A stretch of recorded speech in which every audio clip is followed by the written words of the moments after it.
Om Sadashiva Samarambam Shankaracharya Madhyamam Asmadacharya Paryantam Vande Guru Paramparam Ishvaro Guratmiti Muchi Veda Vibhagine Yom Abda Vyapta Dehaya Dakshinamurtaye Namaha Sava Vedanta Siddhanta Gocharam Tamagocharam Govindam Paramanandam Satguru Pranatoshmaham Om Om Shanti Shanti Shanti Om.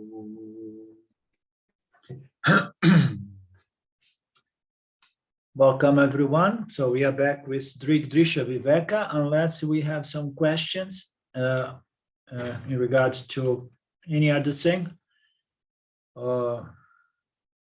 Claudio, you are doing like that? Yes, I have one today. Okay. I have one. So if we have in front of us a very scientific person, a very logical person, which arguments can we bring for explaining that consciousness is not a product of the mind? And of course, of the brain, yes. Of course, I don't want to convince someone else, but I only want to know which are the strong arguments of Vedanta for explain that no, it's not a product of the brain. And I know it. I feel it's true, but I cannot explaining. I reflect on this. So, which are the arguments of Vedanta if we try to explain this? No? Well, I mean, what would be the easiest way to present this concept in a few sentences? Huh? So people believe that consciousness is coming out of a physical material body, which is the brain. And then the most obvious and the most simple argument we can say is that consciousness is of a nature. It's of a different nature. You know, this human consciousness we experience is pure intelligence and knowledge and sentience. You know, and how can it come from matter? Matter is by nature inert. Okay, so the body and the brain and everything. I mean, you don't need to go to the point to explain them that the subtle body is also matter, but at least most people is already stuck with the idea that consciousness is a byproduct of matter, okay? And they believe that consciousness, which is the mind, is a byproduct of the brain. So without going into the subtle body and tell that even the subtle body is energy, and energy is matter, okay? So you can just begin by telling them that the brain is matter, and matter by nature is inert. So a conscious principle cannot be born out of an inert principle. So this is a very simple way to somehow, you know, try to introduce this notion that consciousness is an independent phenomenon. It does not depend. I mean, the human consciousness is not independent, as we know. It depends on the body-mind complex, because it's going to shine when it pervades the body-mind complex. So the human consciousness is not free and independent, unless the individual jiva understands the true nature of reflect consciousness, of human consciousness, to be original, limitless, free and independent consciousness. Okay, so fundamentally it is dependent, okay, but it's not dependent in that that will depend on how one defines oneself. And it's not a definition limited only to a kind of reason or logical or intellectual determination. It is an intellectual determination that somehow clicks to produce what we call a bodhe'kṣairviṣayān, which is a certainty in regards to this statement that I am consciousness, and I'm not part or product of the physical body, neither of the subtle body. If we get in contact with the notion of the three bodies. So I would say that the best way is just to tell them how can something that is knowledge, is consciousness, human consciousness, which is intelligence and knowledge, how can it come out of an inert principle? And then you can suggest that it's the other way around. Okay, that the manifestation comes from the most subtle to the most dense. So, and then you can tell the brain is a physical instrument by which the mind processes thoughts. You understand? So, and then you can tell the same way the mind utilizes the five sense instruments to perceive the world. So there is something that we do, through the brain. The brain is our physical instrument to process thought. You understand? Cognition. So we have our physical instrument. The mind is often presented as the sixth sense, and let's say the vision requires the eyes, which is the instrument to see. And the mind requires a certain physical instrument, which is the brain. So you can present as well in that way. You understand? And then you can tell them, so the eyes, they have to be working, but sometimes the eye is working, okay? But there is something happening in the mind. And even though the doctor may see that there is nothing wrong with your eyes, there is something on the subtler aspect of the mind. They tend to reduce it to something, a neural problem, brain thing, but there is no such a thing as the brain independently producing thoughts and the sense perception. Yeah. You understand? The mind is there pervading the brain.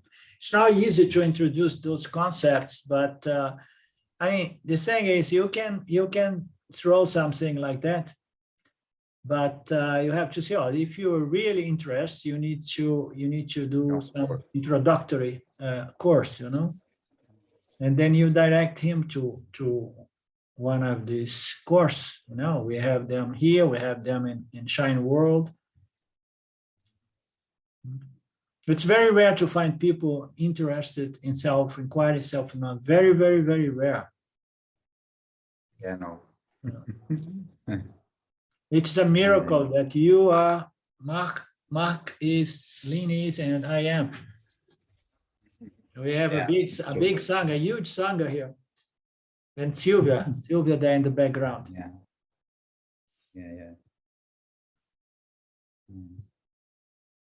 But is it important for you to convey this notion to your friends?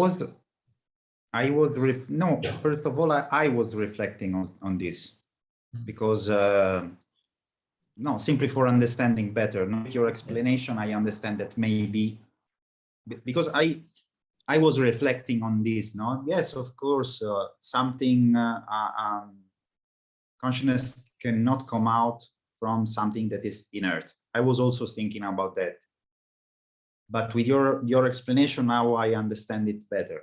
Well, if the doubt refers to your doubt, and then we have a different teachings now, and another which is a little bit more simple but very very direct, is like consciousness is the knowing principle, and I cannot. Consciousness cannot be the physical instrument, because the physical instrument, the body or the body-mind complex or the brain, is known by this conscious human consciousness. Okay, Yeah. so there is a principle, human consciousness, that knows the body, knows the brain, and this knowing principle is the subject, not an object. You understand? And then you introduce to yourself or to others the idea that there is something which is the subject. And then we have to say, so what is the subject? And then we go into Drsya. Is the seer, the physical body, is the seer, the mental body, the intellectual body, or, the causal body, or howsoever, and then we go back to what is the real seer, what is the real subject? The real subject is that which cannot be reduced to an object, because there is nothing beyond this conscious principle in which things are illumined and seen and known. So you go back to the subject object, and then it's clear that consciousness cannot be coming out of an object. The brain and the body is an object known to consciousness. How can consciousness come from an object known, which is something that appears in consciousness and it's known in consciousness by consciousness? How can it come from something which is a mere object? Yeah, of course. Yeah, consciousness is the subject, of course. The same way we take the mind to be the subject, and everything that appears within the mind, the object. Consciousness is the ultimate seer, the ultimate illuminator. Okay. Are you still having doubts in regards? No, because it's not. No, it's not really a doubt. It's don't know how to. For me, it's very important I ask myself, can I explain this?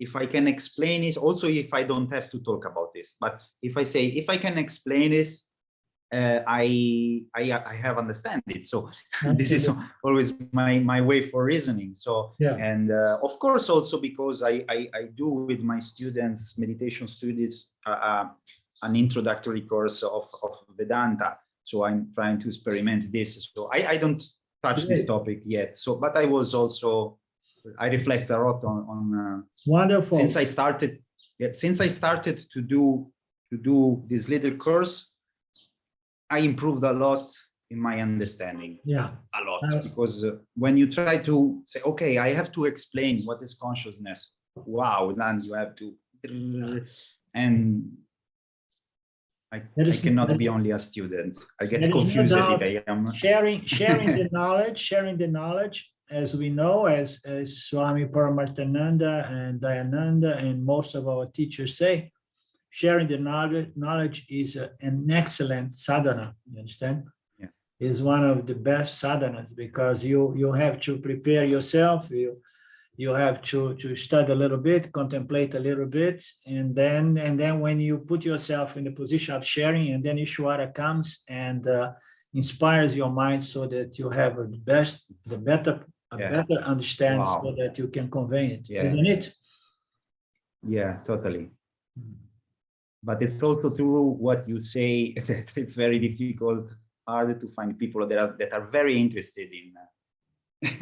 Because sometimes I see people that sometimes I explain things and they say, but what? It's hard. It's not easy. It's really not easy. But it's a good, it's a sadhana. It's a good sadhana. It's an excellent sadhana. And just one advice to you is when I first began sharing this knowledge and these teachings, I was always very transparent to say,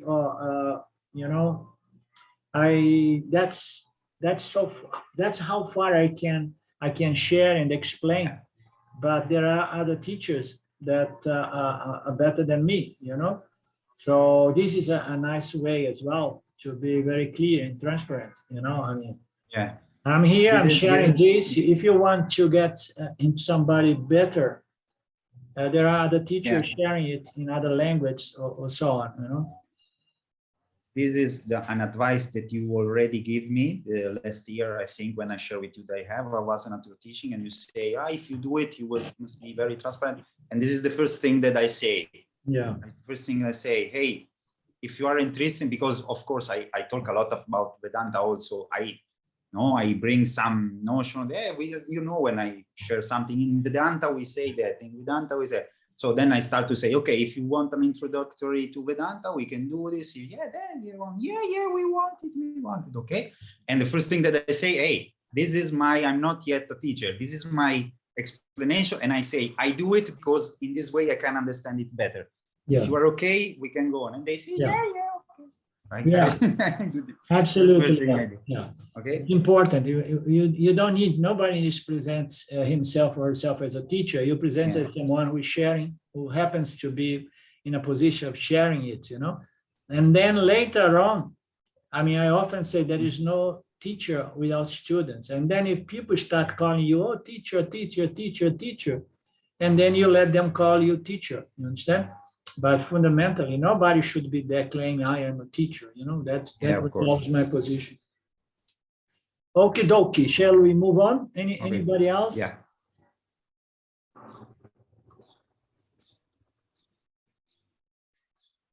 So we have seen the verse 11 last week, and it says that the sought modification of the inner equipment, having attained an identity with the reflection of consciousness in the dream state, project impressions, and in the awake state, imagine objects outside through the eyes, the sense organs. So there is a sought modification that occurs in the inner equipment, and it attains at least two or one main identity as the visual, but it attains a certain identity in the dream state. Okay, it's always a reflection of consciousness.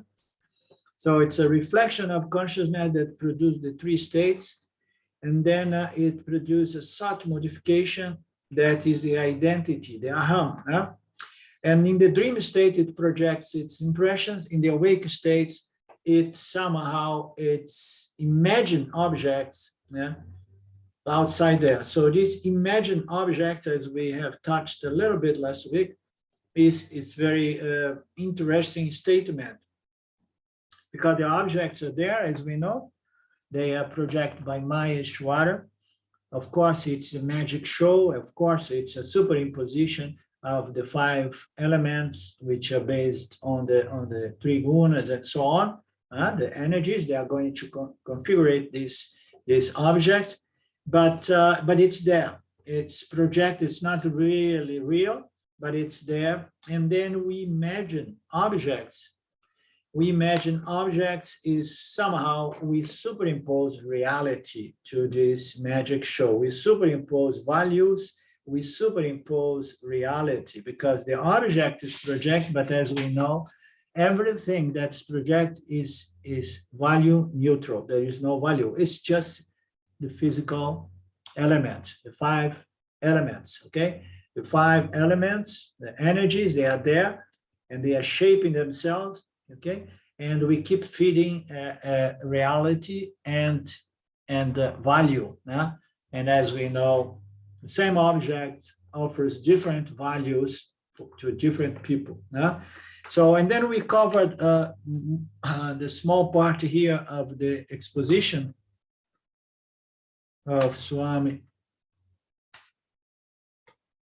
Paramarthananda, saying that again the author comes to another part of this system that he has introduced. Before, it was the conscious, sentient aspect of the mind, and the material, substantial aspect of the mind. So we looked into that, and then he presents this analogy as the lake and the ripples or the waves. So the lake is there, is the material aspect of the lake, and then when it comes the ripples symbolize the thoughts, the vṛttijñānam, okay, the vṛttijñānam, but the mind is there, the lake is there, okay, it is a field, It's a field of energy, highly influenced by sattva guna. And then the thoughts, the vṛttis, they come up whenever there is duality, because then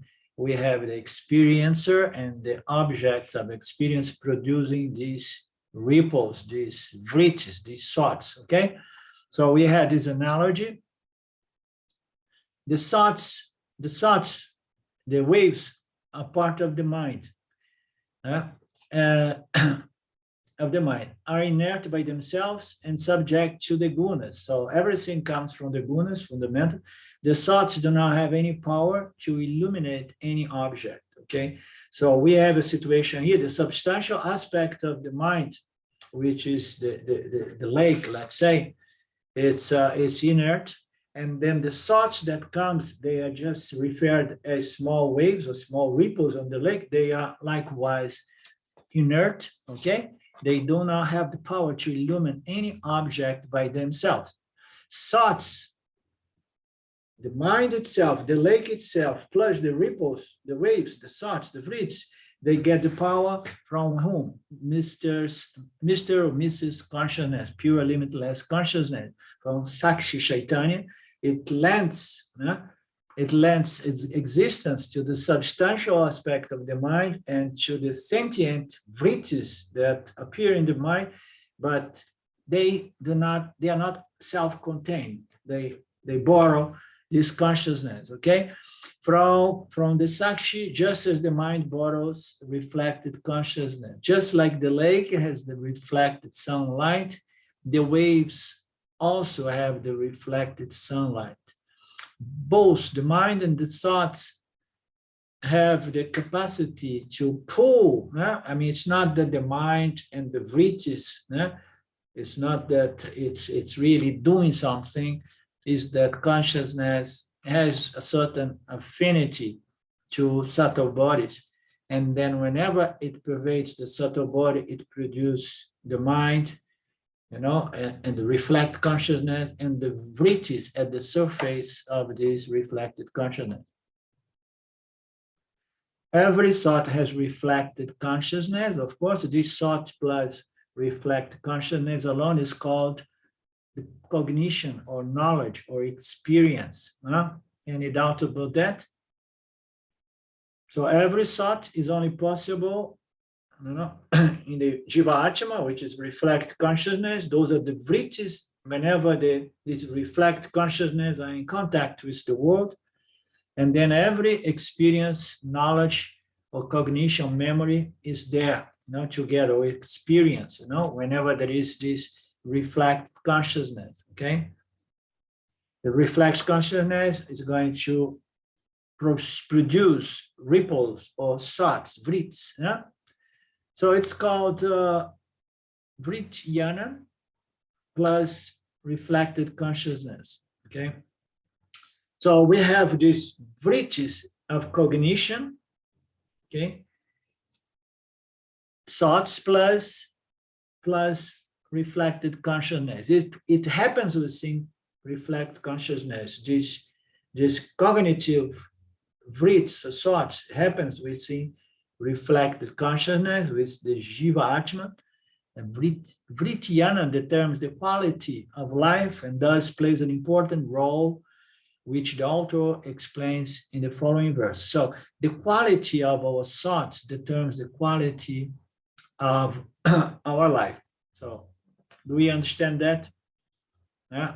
There are some popular sayings or proverb that says that you become what you think, for example. So if we think a lot of bad thoughts, negative thoughts, we become a negative person, meaning to say our personality, our character. So therefore, it's very important we cultivate sattvic thoughts, thoughts as the ones proposed by our scriptures. And wisdom comes from the scriptures.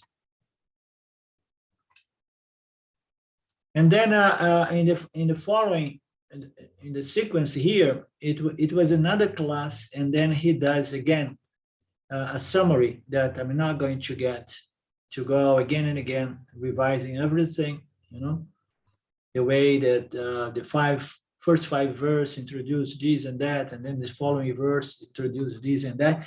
Previously, the author divided the mind into two parts. Those two parts are the substantial mind called ahamkara and the thought part called antaḥkaraṇa. So we have covered that. The mind exists.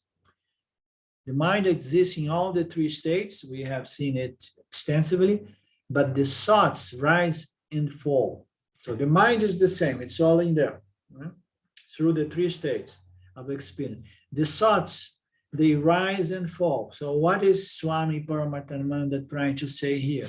They rise and fall depending on, they rise and fall through our interactions with the field of objects, and even with our recollection of experience that brings about thoughts, coming from our memory system. So the mind exists through the three states, but our vrittis, our thoughts, they rise and fall. And they rise and fall also, not only as thoughts are replaced by other thoughts, but through the three states, there are some thoughts, they disappear completely. And then some other thoughts appear. For example, in the awakened states, we have certain thoughts. The thoughts connect with the pratibhasika, the objects that we are contacting, processing, and then we are tired, we go, and then we have a nap. And then in the nap, we begin dreaming. And then that kind of thought changed its nature. If before it was more rajasic or tamasic, and then goes into deep sleep in dream states, and then we may have some thoughts there that can be mostly influenced by rajas and tamas. And then in another state, in the deep states, those thoughts may turn themselves to what in our last class of Panchadas was described as tamasika vrittis, if you remember. So the vrittis, they are always there. Okay, they rise and fall, they disappear and appear, or they are replaced. Okay, depending on the quality of these vrittis. As we know, the vrittis can be highly sattvic, and then one experience a sense of fullness, completion, and bliss. Okay, and then the thoughts can be rajasic, and then these vrittis are going to produce agitation, stress, discomfort, and the thoughts can be tamasic, that hopefully can at least brings us to a good deep sleep. If not that, and then it's better we turn that tamasic vrittis into rajasic, so that we can, in the process, convert rajasic vrittis into sattvic vrittis. During the deep sleep, the thoughts, are almost zero. The mind is thought non-existent. It's interesting that Swami P here again presents the idea that there are some thoughts in deep sleep. It's almost like insubstantial, unsubstantial. In the dream state, some thoughts are present. There are some thoughts that project in the dream world. Okay, and in the awakened state, many thoughts are present. No wonder. We prefer to sleep, and sometimes it's even better to have a good dream. What is the function of the thought part of the mind? The thought part of the mind. That function is discussed now, hopefully.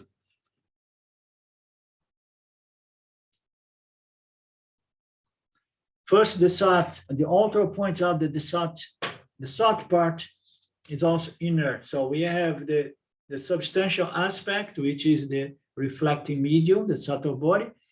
The subtle body is seen as the mind, and then the thoughts are the ripples or the vrittis, okay? But they are also inert, and the author says. And why? Because thoughts are parts of the reflecting medium. The same way the ripples or the waves are integral part of the ocean or the lake, okay? So it's all about matter. They are all the mind. They are all the subtle body producing thoughts. The thought is something that is a little bit different because it has a knowledge, intelligence, cognition, nature, okay? That's why it is divided into two natures of the mind, the substantial and the sentient, or the thought. The thought is more sattvic. You need sattva guna to produce cognition, knowledge, thoughts in respect to things, determinations. But they are both inert because these vrittis are part of the mind, and the mind is a product of the 5 elements. The 5 elements, and then even the 3 gunas are all inert, okay? So even the gunas in their causal formation, they are still subtle matter. They are still inert, subtle matter. So you have any doubts, please stop me, okay? Any contribution, any commentaries?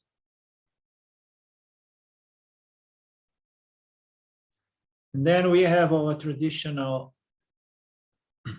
analogy. The moon does not shine by itself. It becomes luminous by the sunlight. Sunlight reflects. Similarly, the thoughts have the power to borrow consciousness direct from consciousness. So the thoughts are just bringing about these vrittis, this conscious mind producing cognition, knowledge. It's coming direct from consciousness, pure, limitless consciousness. This borrowed consciousness, which brings about this cognition, elements called the thoughts, vrittis, determinations, and memories, everything, is called cidābhāsa. Cidābhāsa literally means reflected consciousness, okay? Bhasa and chid. The sākṣī simultaneously illumines the mind and the thoughts. So what is that? Consciousness, it hits the subtle body and immediately, simultaneously, it illumines consciousness, the mind in its substantial aspect, inert substantial aspect, and illumines the mind in its thought substantial material aspect, because the thoughts also are inert matter. So it happens simultaneously, so I'm saying, okay? Its consciousness is going to do that simultaneous, okay? It's going to appear aham, and then the vrittis within aham, okay? Consciousness simultaneously forms the reflection in the mind and the thoughts, the same concept.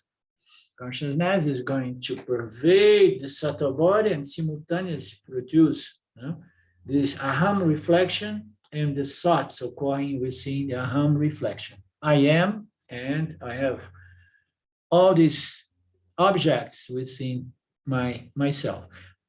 As even the thought arises, it arises with cidābhāsa only.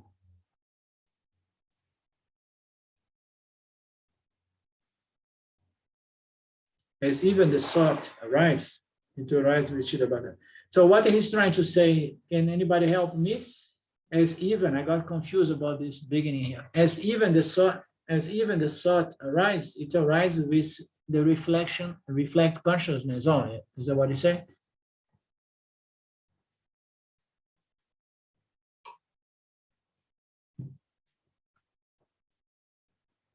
So as the thoughts arise, we have to understand that it arises within reflected consciousness, okay?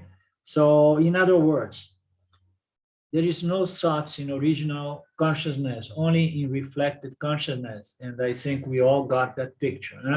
The thoughts, they occur within reflected consciousness, okay? So we have the reflecting medium, it produces the thought I am, I exist, and then immediately produce the thoughts about the world, okay? The objects around me. This is only possible within cidābhāsa and cidābhāsa only. Every rising thought is called Vriitijnanam. Vriitijnanam is a technical name given to every thought that is born along with reflect consciousness, aham, and then all the vrits are born. So they are called vṛttijñānas, vrit thoughts, yana thoughts of cognition, of knowledge. Every sentient thought is called a cognition or an experience. He's going through the same concept, but presenting it maybe, and it's not a bad idea. We look into it again, okay?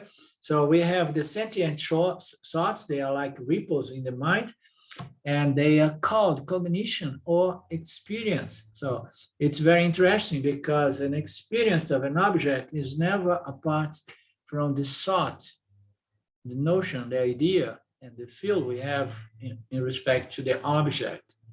It's called a cognition, and it's furthermore called an experience. Experience is not the name of the pure thought or the name of pure consciousness, but is the name of a mixture of thought plus reflected consciousness. Very nice. So we have a thought. It is reflect consciousness. It's within the human consciousness, the mind, and then we have a thought.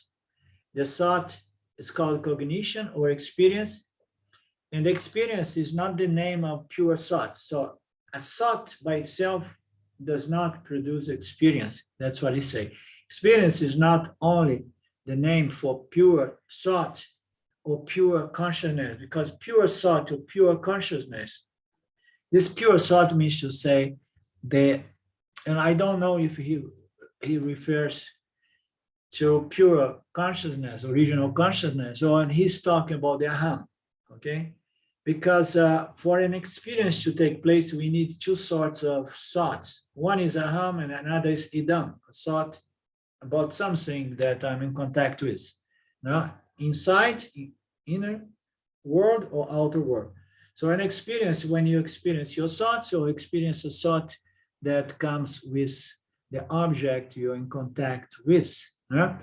So here he says experience is not, it does not go to the pure thought or the pure consciousness, but it goes for the mixture of thought, the ripples, plus the reflected consciousness, okay? So we have aham as reflect consciousness, and then we have the vrits. The vrits requires these two kinds of thoughts, okay? The aham and the dam, I would say. So we have a thought plus the ahamkara, which is reflected consciousnness, the I am, I exist, and then some ripples comes within myself.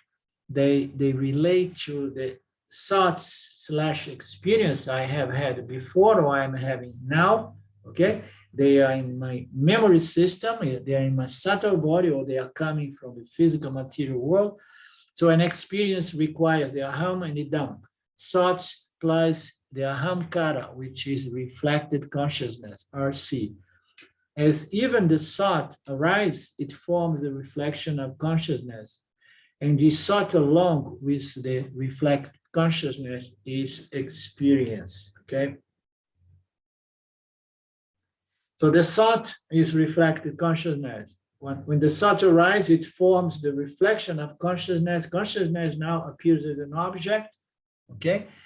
And appears as the ahamkara that is entertaining this object. And this thought along with this ahamkara is what calls experience. When you experience anything, the relevant thought arises and the RC is formed in the thought, and the experience is now.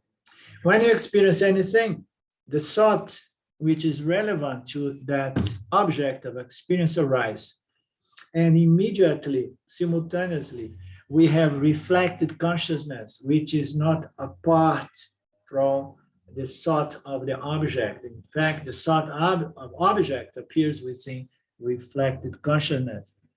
and the experience is taking place. The experience is known.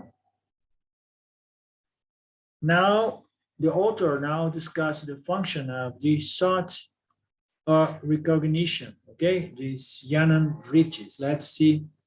He's going to shed more light and make it more clear for all of us. So far, so good. These are very subtle analysis. Huh?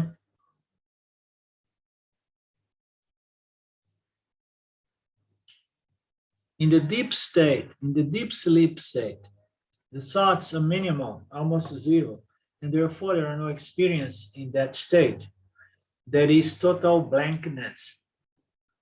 We say that thoughts are minimal and not zero because there is this very subtle thought present in deep sleep, which reminds us again the last class in which in the Panchadhyas, when we were talking about, I think it was about the three states and the Anandamaya Kosha and the two kinds of bliss, the bliss, the sattvic bliss and the tamasic bliss. That comes from that. So in the deep sleep, there is still some very subtle vrits or thoughts, and which is tamasic bliss, tamasic thought, vrittijñānam, as they say. The very blankness we experience in the deep sleep state is an experience, and I think we understand that. So we always know that we have experienced nothing. And so the moment we say we have experienced nothing, it implies that there was some vritti or some entity there who can now say, I haven't experienced anything, So Swami P presents he says that the absence of an object is also an experience. You experience what? The absence of something. Oh, I was out for the entire day and my wife was not with me. So what kind of experience that? I experienced the absence of my wife, okay? So the absence of something is also an experience. For example, when it said that there is no book in my hand, the absence of the book is experience, right? So what we experience no book. The moment that you bring the notion of book, and then there will be no book, and the no book, the absence of book becomes the experience. The experience of blankness, the experience of no experience, or in other words, no objective experience is the experience of deep sleep state, okay? Because we know we have been there and there were no tangible objects of experience. There were no dense, there were no conscious and objects of experience, but there was a certain object of experience there, which is blankness or emptiness. But this emptiness is thought to be associated to a certain vrit present in the deep sleep. In this subtle vrit is the prana jiva, prana vrit we could call, which is a very, very, very subtle, minimal aspect of the ahamkara.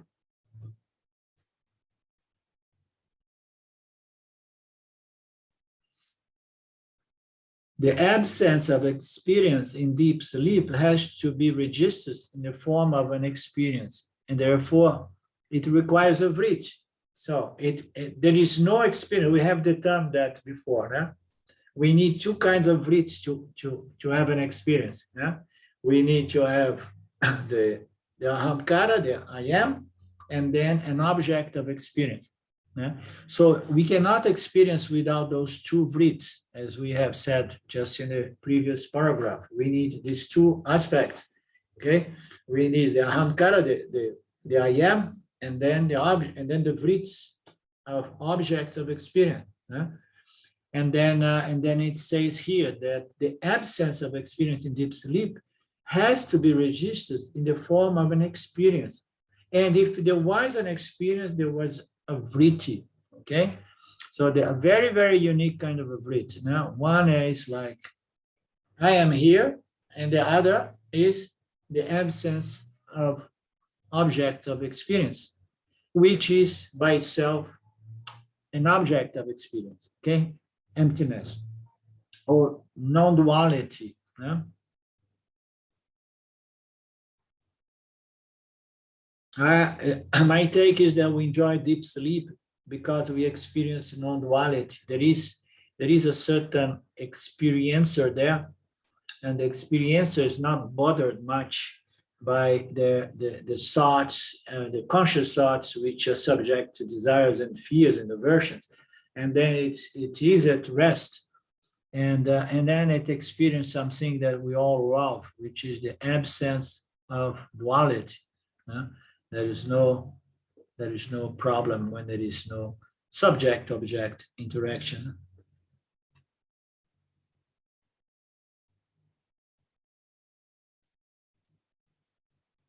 So that vrit in deep sleep is called avidya vrit.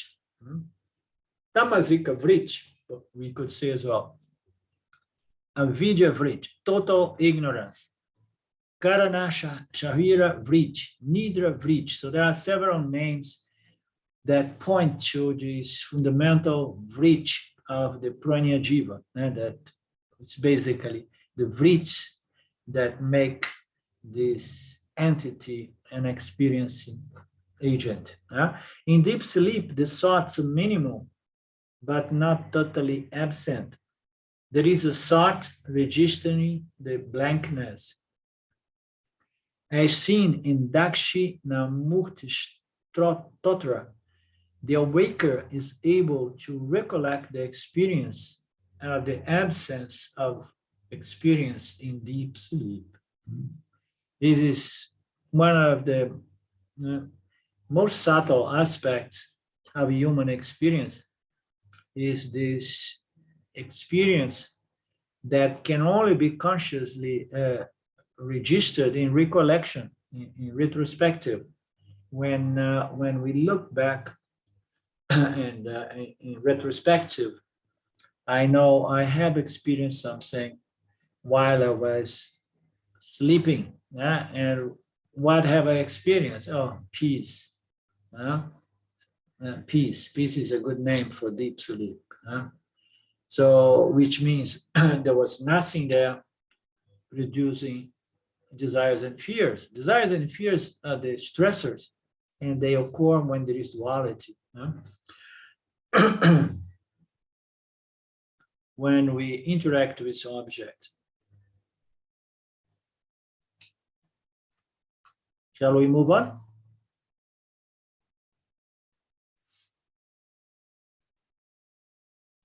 That Vrit registering the absence is in the deep sleep state. In the dream state, the thoughts are generated from our own past experience, registered in memory. So in the deep sleep, we experience our inner world, and our inner world means our inner thoughts. The inner thoughts are the mental impressions and memories, subtle memories that remains in our subconscious mind or in our causal body. So they just project themselves in the dream state. In the dream state, the thoughts are generated from my inner world, inner mind, which are what? Impressions left behind from past experience. They are just printed, they are just steps printed, or they are just experience registered in this memory. There is a memory on the conscious level and the subconscious level on the causal body, vasanas. Out of the activated impressions in the causal body, vasanas, a subjective universe appears.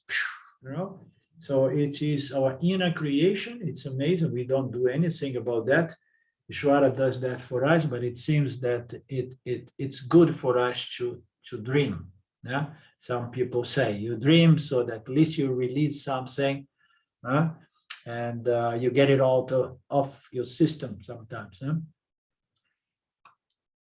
Some more, the vasanas are registered in the memory, in the awakened state, some more recently and some in a distance past, including previous births. I think I probably shared with all of you my experience when I first came to the ashram Rajneesh in Pune during the 80s. I was coming from an environment which was difficult. I was living in Germany, trying to make money to help my ex-wife and my son in Brazil, and saving money to go to Pune. And then by the time I got there, I was so stressed out, and somehow I entered into that energy field. On those days, we had 2 darshans with Rajneesh a day, and the energy field was so intense. Immediately, I started tuning in with that space of meditation, and somehow something happened there. And then I had a dream that was much more than a dream. It was an incredible release of certain impressions of myself being tortured in a desert somewhere. And it was so vivid that I became ill for almost a month due to that torturing experience, which was still there in my unconscious mind.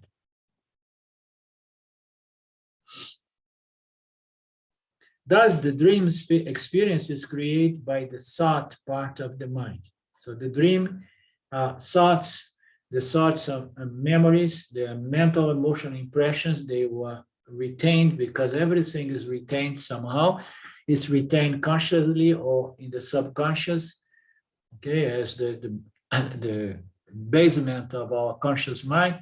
So it is in there. Everything is, it fades with time, but sometimes it remains there, even from one birth to another. In the awakened state, the thoughts go out through the sense organs. So in the awakened states, we have these inner thoughts, that somehow, oh, I want to have a gelato. Yeah? And then when you have this inner thought, and then immediately you're going to start look around in the shopping center or downtown, you find a good place to have an ice cream or gelato. Yeah? In the awake state, the thoughts, they go through the sense organs like the light beam from a flashlight and illumine the external world. Okay, this is another analogy. The analogy of the mind. The mind is also present as a flashlight, or torchlight. You have a flashlight. It is off or it's on, and when it's on and when it's night, it somehow it illumines. It's like a beam of light, and then the beam of light goes to the thoughts, and the mind goes for the flashlight. Okay. So like the light beam from a flashlight, in the awakened states, the mind and the thoughts are going to envelop the objects we experience, the external world. The mind, the material aspect of the mind is the light source, the flashlight. And the thoughts is the light beam. So this is the analogy. And this light, it runs through 5 different sorts of vṛttis, that go through the sense organs and reach the world to contact their respective objects. Okay, so we have 5 channels or beams of light, meaning to say consciousness dressed up as the sense organs of the 5 senses, each one to hear it, and then it's just a different kind of vṛttis, vṛttis in respect to taste, vṛttis in respect to sound, vṛttis in respect to vision, and so on.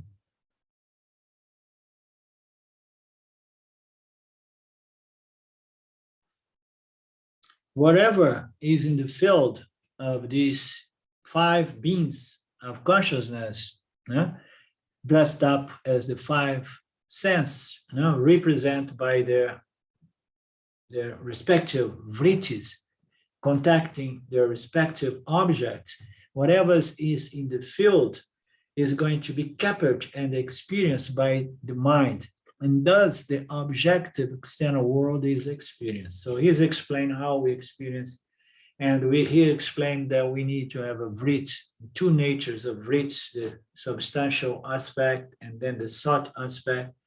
And we do that through the three states. And in the awakened states, we do that, through the five senses. And the five senses are going to travel and permeate the objects and produce the experience. The external world is experienced only because of these vṛttis.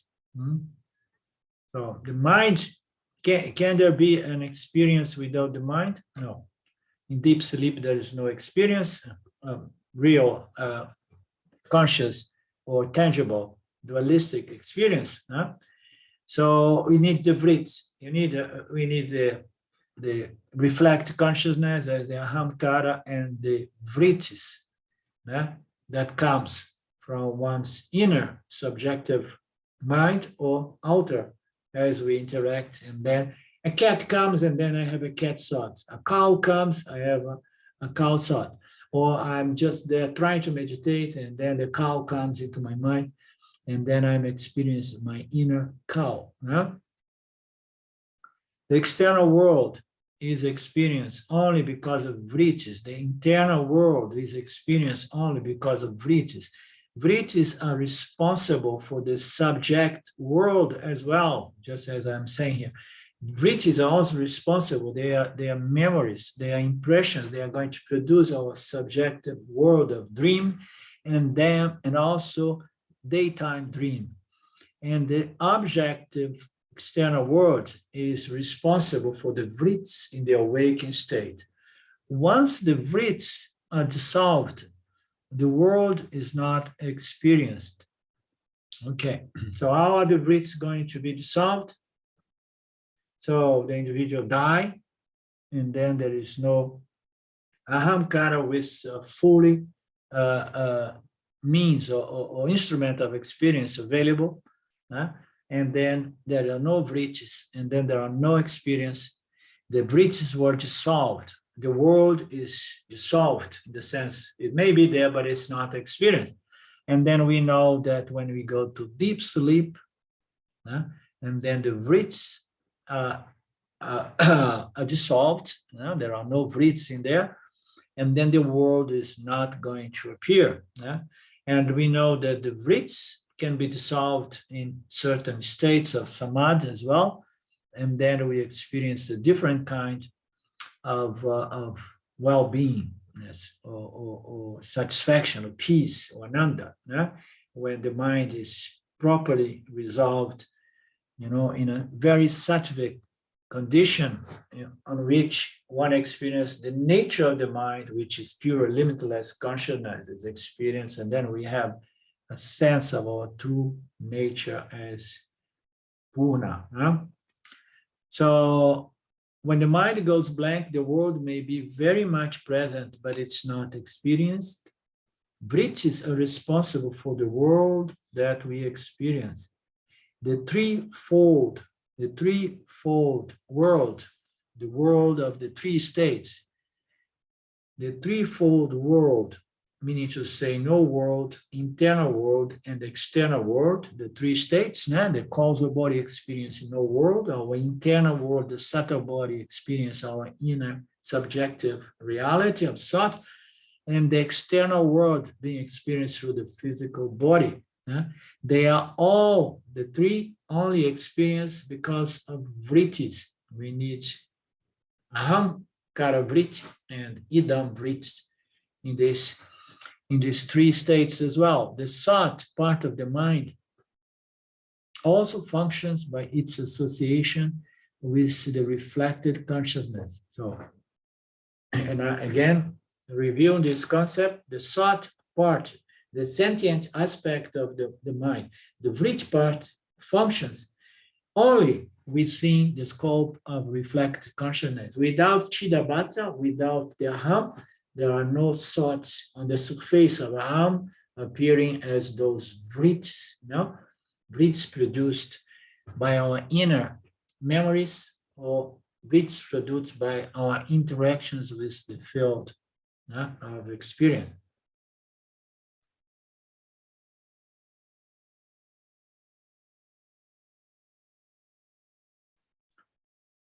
Thought associated with reflected consciousness, a thought associated with the jivatma or ahankara registers the absence of experience in deep sleep. So it's there, it's aware that in deep sleep there is a thought associated with reflect consciousness of the ahankara, register the absence of experience in deep sleep. So this is a very interesting and intriguing passage here, because it presents the fact that even the causal body, which is the body we utilize to experience blankness or deep sleep, there is a certain reflected consciousness, RC, there. This RC in the deep sleep of the prana, registers the absence of duality, the absence of objects of experience during deep sleep. And then brings us into that understanding or conclusion that even the subtle body, it's not able, even the causal body is not able to be a full black dark hole, I would say black hole, or like James likes to put it, it absorbs consciousness completely. No, there is a very subtle reflection there, because in the universe there is no such a thing that is constituted without the presence of the three gunas. The subtle body, the causal body is there because there is sattva guna, there is tamaguna, and there is rajaguna. Rajaguna is highly suppressed, but you may be sure, you can be sure there is nothing in the universe which not, which does not have one of these three gunas on different proportions, but it's always in there. Therefore, here again, it helps us to understand that there is a certain reflected consciousness that occurs in the causal body, in the deep sleep, which indicates the fact that there is some sattva guna there. There is this reflection. This reflection is very, very, very light. It's very, very, how you say, vague and subtle, and but it's in there, and it is this reflect consciousness in the prana jiva that activates the vasanas to produce the dream state, because we go into deep sleep and then we are there. There is this very, very subtle reflected consciousness of the prana, and does not produce an inner world, does not produce the external world.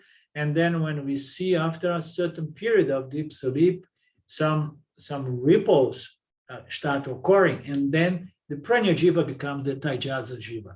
Okay, it shifts. Yeah, and then as the dream jiva, the vasanas, they start vibrating and being activated, and then the dream world is projected, and is projected all out of my inner memories or impressions, which whatsoever I have retained from my past experience with the Vyavaharika, with the objective world. Okay, in the awakened states, this reflected consciousness projects an external world of experience with the help of the sense organs. So again here, so am I that powerful that I can project the world of experience as a jiva atma? In the awakened state, I am the one who projects the world. Yes and no. We are integral part. We are co-creators in the sense that Ishvara cannot sustain this world without our participation, our desires and fears. He keeps reshaping the Dharma field of experience according to the macro vasanas of these human beings, at least in this planet, so that we can have certain experience that could be conducive to our development. So in the awakening, this reflect consciousness projects the external world. It's there. Their vasanas are projecting the external world. The vasanas of every individual in the awakened state is going to again and again sustain this vyavaharika projection, because it comes out of the macrocosm causal body, vasana load of the universe, of all human jivas. Projects an external world of experience with the help of the sense organs. Yes, of course. It projects, it needs to experience, it needs to retain, it needs to convert these into likes and dislikes, into vasanas. And then these vasanas, are going to bring back this external world of experience when we come out of the dream and the deep sleep states. Okay. So in which way we project it? We project by putting out our vasanas into the macrocosm causal body, and then through our physical and subtle body, we're going to experience, the sense organs are going to experience this world of experience, okay, which is an endeavor, let's say. It's a joint venture between Jiva and Ishvara, as I often present, following the teachings, the presentations of Swami Paramarthananda.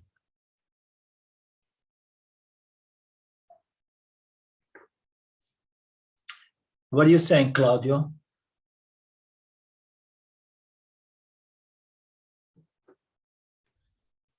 Nothing particular.